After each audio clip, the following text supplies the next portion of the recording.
Hello everyone, this is Papa Smithy, and you're on Thorin's YouTube channel, so brace yourself for some banter. Riddle me this. How is your boy a scout and got all the badges, but doesn't get his credit? Now, LNG's scout, who's a Korean player, even though it's a Chinese team, is, in my opinion, still the most underrated player in League of Legends today, and maybe ever, quite frankly. If you're talking about like people who've done big time things, nobody is more underrated, undervalued, underappreciated than this guy.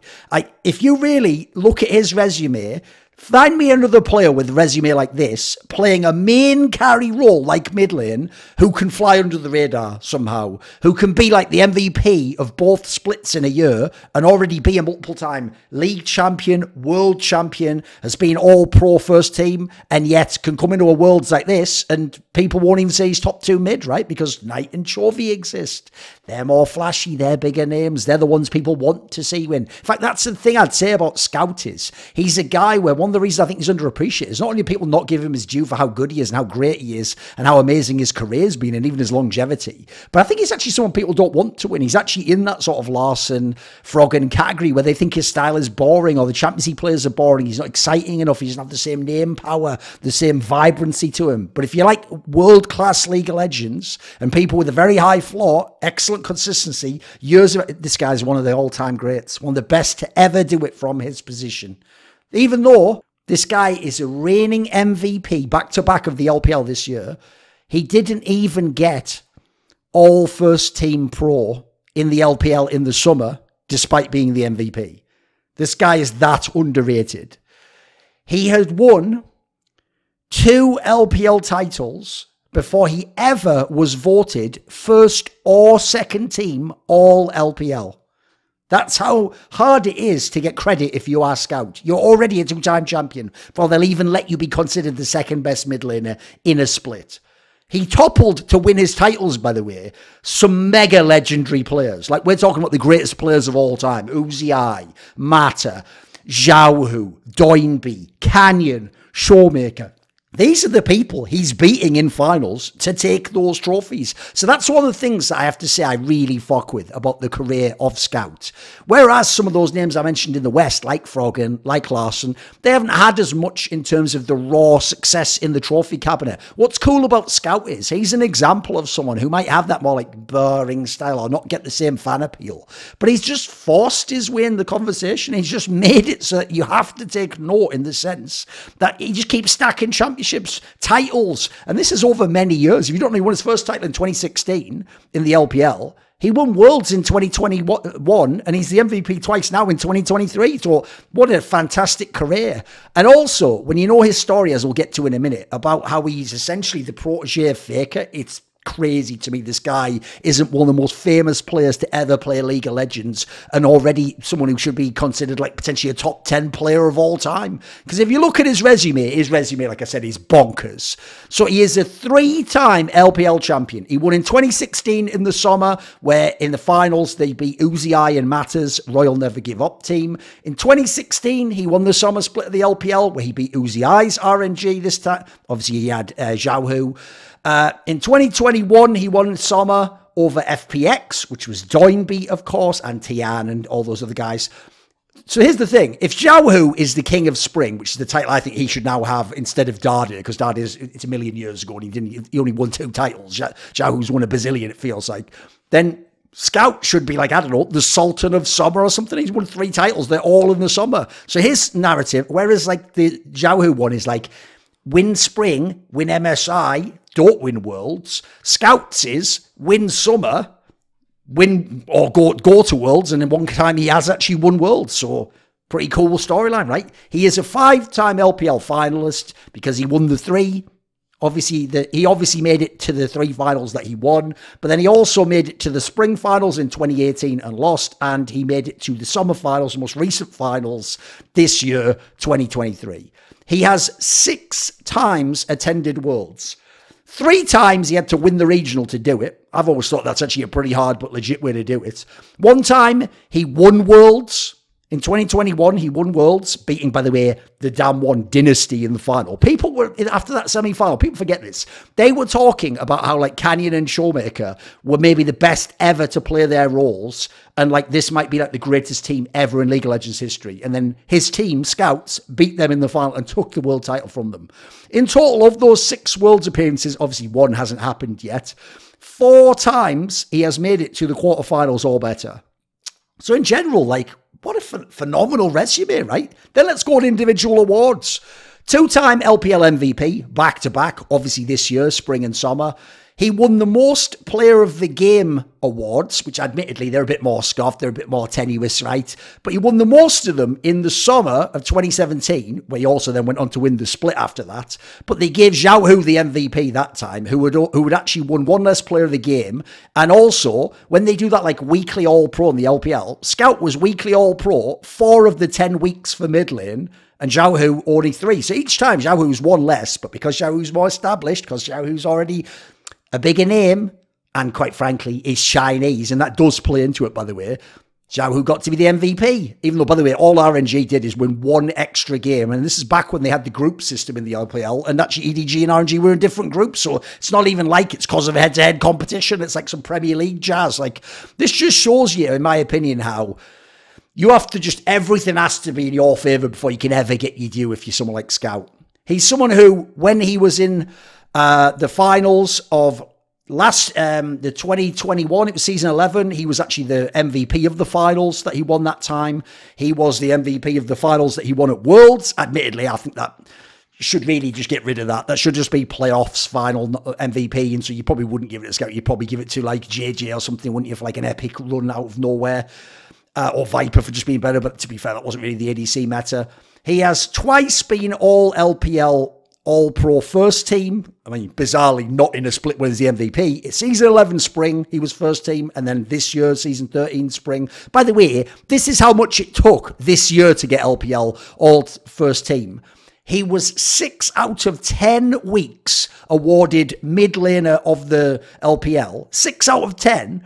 And then 17 times he won Player of the Game. So you can see what it actually takes to ever get your due if you are a Scout. Like, everything has to be like overwhelmingly in your way. Essentially, the person just has to not overtly hate Scout, and then you have a shot at it.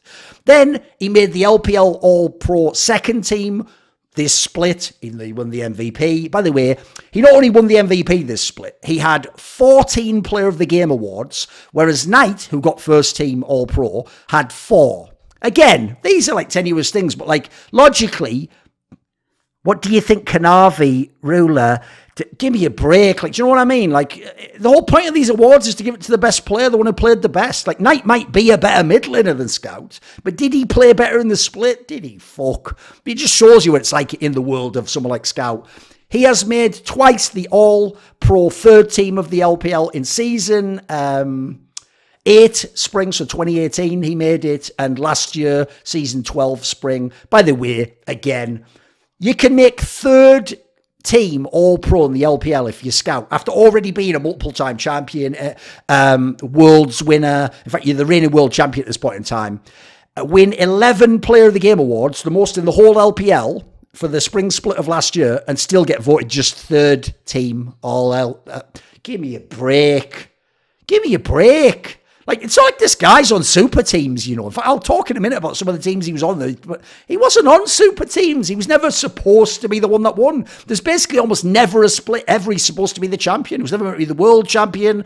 This guy just cooks. He just fucking does it in League of Legends. In terms of some other stats trivia, he was the 6th player to reach 600 games played. By the way, everyone else on that list, except Doinby, is Chinese or from a non-Korean country.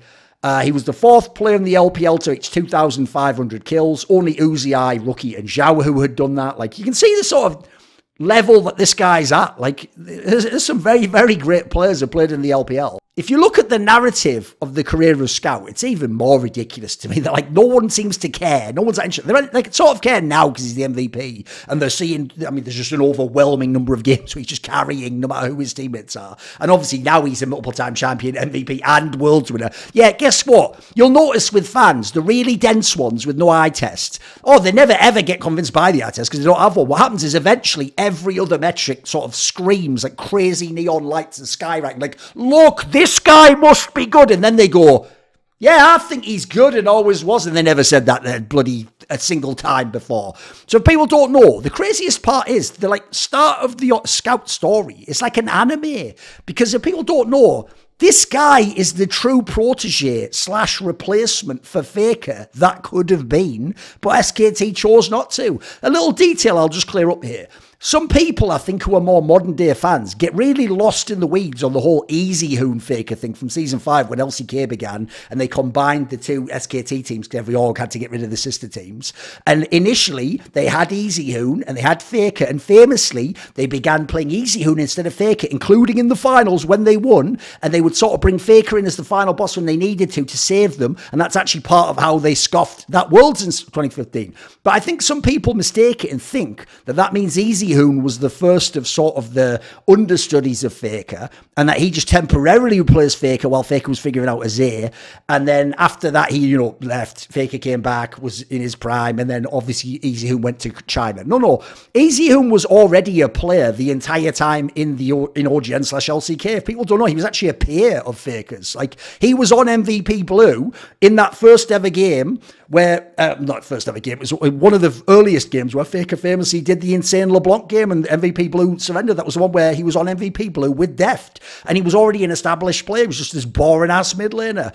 So then after that, he was on SKTS with Marin and with Bang and Wolf, and this is when he was making it to the semis of OGN Champions and going 5 games with KT Arrows, who eventually won that split. So this guy was already a tenured player, a known player.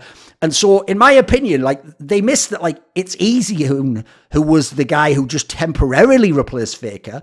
This is the guy who actually was there as the sub, came up through, who was scouted in T1, brought in Scout, bring him there, and then they let him play a game in LCK. It didn't work out, and then eventually they made the mistake of, while he was sat there, along came China, and then they figured out, we'll take this guy. So there's a world where if they'd done it right, this guy either could have been like brought in, or times when Faker was like off the meta, they could have brought him in. Eventually, in my opinion, if you do it right, he eventually just replaces Faker, and like it becomes like an Aaron Rodgers for Brett Favre type scenario.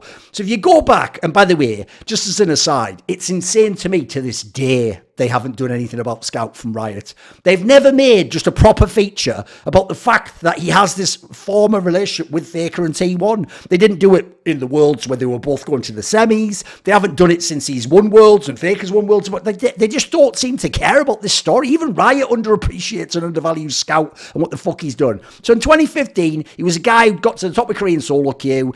I think it was 2015 did this. He was playing under Faker. Obviously, he didn't get to play. 2016, LCK Spring, they let him play against Jin Air for a game. It was shit. They brought Faker back. He never played again. Then what happened was Aaron, the legendary, I mean, he's sort of like the father of EDG, the one who pioneered that project and famously was of WE before when they had Wei Zhao and Messiah and all those guys. So he scouted him, which just shows the insane eye for talent this guy has. He scouted him, brought him in, and the first split they had him, they won the title right out the gate in 2016 summer. He won the title, but admittedly, he was still very raw. This was a Deft team. Deft was still the ADC. They definitely played around that. It was a team that famously used to play through bot lane because they used to have Name before that. Plus, they still had Claylove, who knew which way his bread was buttered and knew that his job was to gank for bot lane. They did have an insane split, though, that he walked into. They went undefeated in matches in the regular split. And then, even though at times they were swapping Pawn in and out, because Pawn was injured and eventually became so injured he became hospitalised, off went EDG with Scout, and they won the championship. Then they went to Worlds. This was the one where they had that, like, scoffed performance in the group stage, where famously H2K obviously took first place, and also INTZ, coached by Peter Dunn, upset them in a game. They got to the quarterfinals anyway, but they had to play Rocks Tigers. By the way, the best team in the world at the time, and the favourite to win Worlds. They got a game, but they lost. Scout didn't play that well, and essentially that was it. obviously Rocks Tigers didn't win Worlds. They got eliminated by SKT next, but that's also a very, very hard draw, we'll say. Next year comes along, 2017. Now, he becomes the main win condition. There's no Deft anymore. Deft's gone back to Korea to play with the KT Super Team. The first split LPL Spring, they finished third. Pretty legit, right?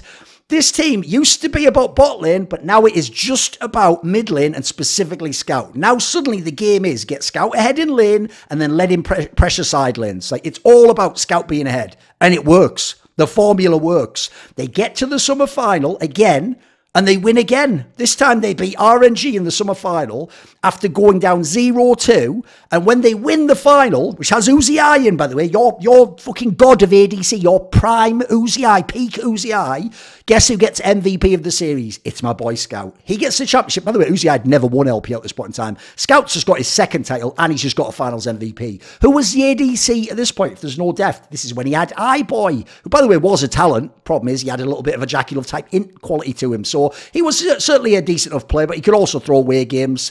When they went to Worlds, I mean, that's why I bring this up, they did flunk this one. Like, this is the one where they didn't even get out the groups. This is the one where the group had T1 in, which was a classic draw. They didn't beat them, obviously. And they went 1-1 with Cloud9. But unfortunately, because Cloud9 went 3-3 in the group, they went 2-4, because they also lost the game to AHQ from LMS/Taiwan. It meant they didn't get out the group. So this was actually one of the worst Worlds runs ever.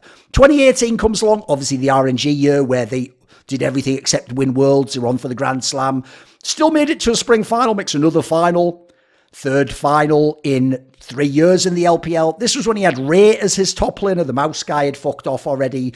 They make it to Worlds. They go to the top 8. They lose in the quarters again. This time they lost to Fnatic, eventual finalist. Not due to Scout, I actually thought Caps ran it down in that one. It was actually iBoy who got mega outplayed by Reckless for me in this particular series. Then you go to 2019. This was the second worst year of his career in terms of results. There was no Worlds. They had Hope as ADC that didn't really work out. And then remember the guy, the top lane. A lot of you are going to forget this was a guy called Jinu, who was just like, it's not even worth bringing up.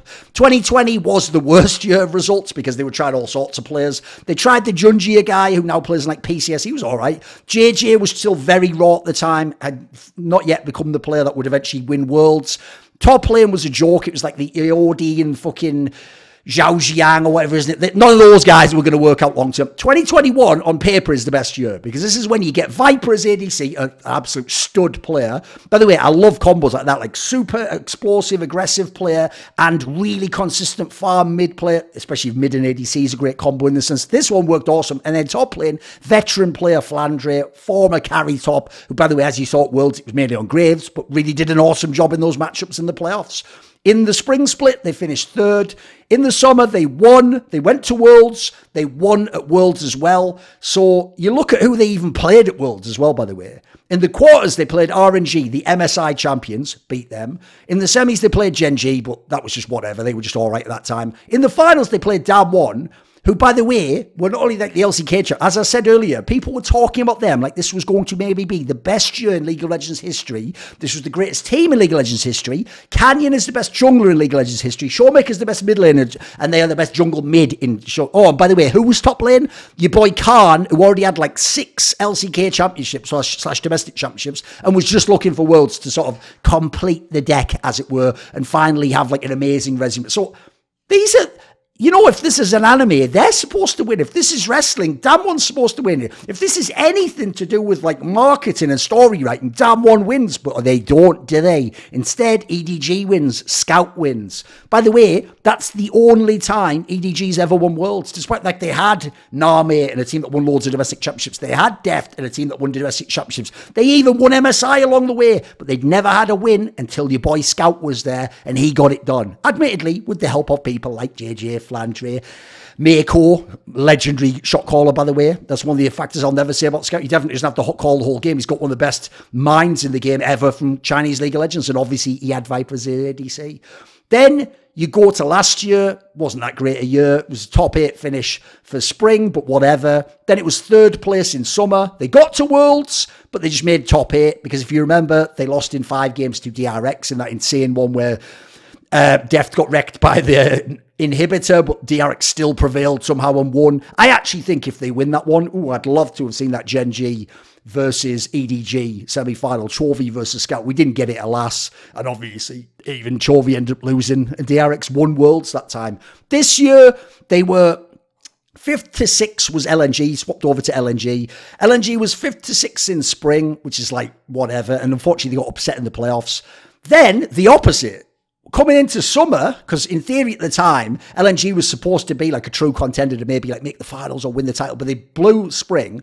Then in summer, they actually weren't supposed to be in the mix in the same way. It's supposed to be all day long. It's supposed to be a JDG versus BLG finals, but they overcame, and not only did they overcome BLG in the playoffs, they were the ones, the guys from LNG, who gave JDG the true test. They gave them the real push and famously in the finals. There's a real world they almost won this final. Again, by the way, if they'd have won that, I think Scout just has like the most insane anime storyline ever, right? What, you topple the damn one dynasty, you're not letting Uzi and Mata win LPL championships, you're stopping Doinby winning, and then what, you're just going to stop like what I think is the greatest team ever assembled, one of the craziest super teams, maybe the most expensive team ever in League of Legends, like $16 million. You're going to stop Knight and Ruler win a title. He almost did. He almost did.